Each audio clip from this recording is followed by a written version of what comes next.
Roots as long as the Roots have existed. Maybe the most nerve-wracking performance I've ever done was when I knew Amir and Tariq were in the audience. What immediately drew me in to Hamilton was this was someone who was an MC in his own right. Sometimes in hip-hop we say real recognize real. So I could recognize immediately that Lynn was a real one and that this was a real story.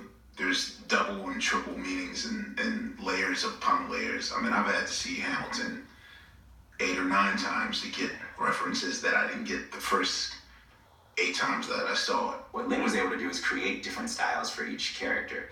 So George Washington raps in this very sort of metronomic way because that is similar to how he thinks. It's all right on beat. Lafayette has to figure it out. Lafayette is rapping in a real, like, simple sort of like early 80s rap cadence at first, and then by the end is doing these crazy double and triple time things.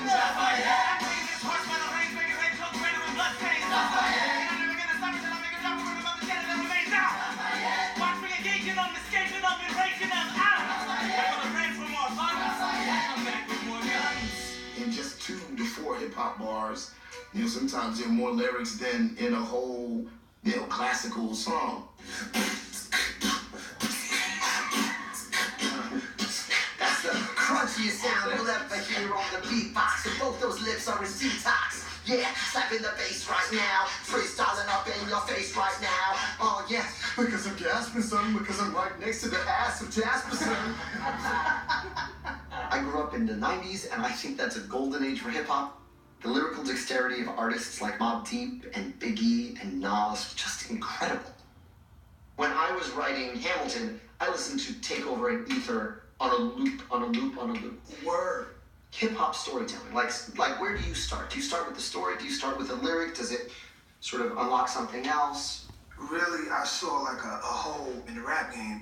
All the rappers I looked up to were mega stars. And so if I wanted to put my little 2 cents in the rap game, then it would be from a different perspective. I thought that I would represent for my neighborhood. Yeah. And tell their story, be their voice in a way that nobody has done it.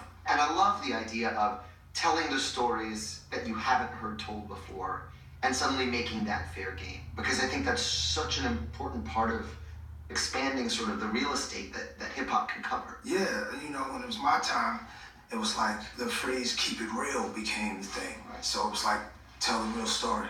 These things are my thoughts, and let me express them. It gives you freedom. Hip-hop, no one can tell you you're wrong unless the rhymes are whack. But but no one can tell you you're wrong because it's your truth. Yeah. The hip-hop in the musical has gotten the most attention because it's the most novel. And because Hamilton sings in hip-hop, but there's jazz, soul, R&B, and just plain Broadway show tunes as well. Hamilton doesn't hesitate. He exhibits no restraint. Takes and he takes and he takes and he keeps winning anyway. Changes the game, plays and he raises the stakes. And if there's a reason he seems to thrive and so few survive, then God damn it, I'm moving